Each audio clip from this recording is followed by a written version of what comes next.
I came to Dr. Talik by recommendation of several people in our church who had work done by Dr. Talik and had excellent results, so we came here.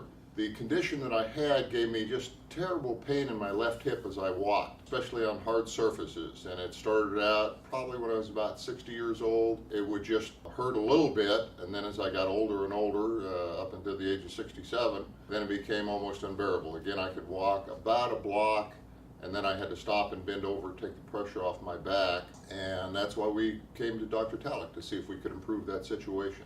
Physical therapy, and then we had to go to a chiropractor, none of which helped at all. First of all, we did a series of injections, the steroids in the back, and they helped for probably 2 or 3 weeks, and then that effect went away and I was still left with the pain. So I came to Dr. Talik. We agreed to do the surgery. We looked at what the situation was, and he said, yes, I can help you. And so we did the surgery. We did that surgery on May 1st, 2013. Just one night stay in the hospital. The day after the surgery, I was up and walking without the pain in the hip.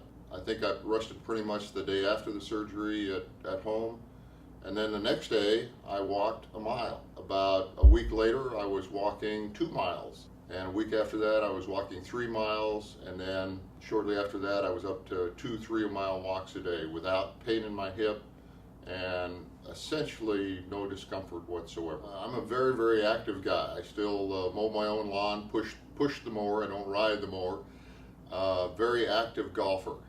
As a lot of people would be, I was concerned that my golf game would suffer after the surgery, that I'd have a lot of stiffness. I'm now back playing golf. This is 10 weeks after the surgery, and I'm hitting 200 golf balls a day on the driving range, just building up the strength and getting the swing back. And now I'm able to swing without fear of hurting my back. And it's more a mental thing to overcome than a physical thing, because there's no pain in the back, there's no pain in the leg. I'm swinging just freely, easily, and again, always trying to hit the ball a little bit further, a little bit more accurately.